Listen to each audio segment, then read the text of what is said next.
नमस्कार। आज हम भारत के क्रिमिनल जस्टिस सिस्टम में हुए एक बहुत बड़े बदलाव की बात करेंगे। ये है नई भारतीय नागरिक सुरक्षा संहिता। तो चलिए इसे थोड़ा और समझते हैं। देखिए, जब भी कोई नया नेशनल लॉ आता है तो हम सब यही सोचते हैं कि भाई ये तो पूरे देश पर लागू होगा, राइट? पर क्या इस बार भी ऐसा ही है? यहीं पर कहानी में एक छोटा सा लेकिन बहुत इंटरेस्टिंग ट्विस्ट है। तो सबसे पहले इसका पूरा ऑफिशियल नाम जान लेते हैं। ये है भारतीय नागरिक सुरक्षा संहिता 2023। बेसिकली यही वो नया कानून है जो अब से इंडिया में क्रिमिनल केसेस की पूरी प्रक्रिया को देखेगा। तो अब सवाल ये उठता है कि ये जो नया कानून है, ये लागू कहाँ-कहाँ होता है? इसका स्कोप क्या है? क्या ये सच में पूरे भारत में लागू होगा? और यहीं पर वो ट्विस्ट आता है जिसके बारे में हम बात कर रहे थे। देखिए, ये कानून वैसे तो पूरे भारत पर लागू होता है जनरली, लेकिन दो ऐसी जगह हैं जिन्हें इससे छूट दी गई है। कौन सी? एक तो है नागालैंड राज्य और दूसरे हैं कुछ खास जनजातीय क्षेत्र यानी ट्राइबल एरियाज। पर रुकिए, इसमें भी एक और पेंच है। ये जो छूट है ना, ये कोई ब्लैंकेट एग्जेम्पशन नहीं है। मतलब ऐसा नहीं है कि पूरा का पूरा कानून ही लागू नहीं होगा।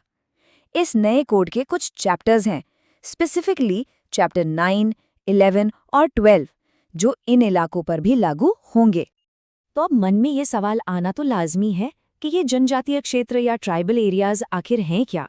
कौन से इलाके हैं ये? कानून ने इसकी एक बहुत स्पेसिफिक डेफिनेशन दी है। तो कानून के हिसाब से ये वो इलाके हैं जो 21 जनवरी 1972 से ठीक पहले असम के ट्राइबल एरियाज में शामिल थे। हाँ, इसमें एक और बात है, शिलांग नगरपालिका की जो सीमाएं हैं वो इसमें नहीं आती। तो आप देख सकते हैं ये एक बहुत ही स्पेसिफिक, हिस्टोरिकल और ज्योग्राफिकल डेफिनेशन है। लेकिन एक और बात ध्यान में रखने वाली है, ये जो छूट है ये पत्थर की लकीर नहीं है। कानून ने स्टेट गवर्नमेंट्स को ये पावर दी है कि अगर वो चाहें तो एक ऑफिशियल नोटिफिकेशन जारी करके इन कानूनों को नागालैंड या उन ट्राइबल एरियाज में भी लागू कर सकती हैं। अच्छा, तो ये कानून लागू कैसे होगा? इसका प्रोसेस भी काफी सीधा साधा है।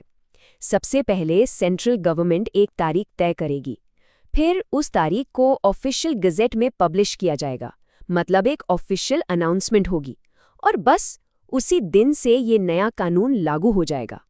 तो आखिर में ये सब हमें एक बहुत बड़े सवाल के साथ छोड़ जाता है ना, कि कानून को लागू करने में ये जो रीजनल डिफरेंसेस हैं, मतलब एक ही देश में कानून कहीं लागू हो रहा है और कहीं नहीं, ये भारत के अलग अलग हिस्सों में जस्टिस और लीगल प्रोसेस के फ्यूचर को कैसे शेप करेगा? ये एक ऐसी बात है जिस पर हमें आगे भी नजर रखनी होगी।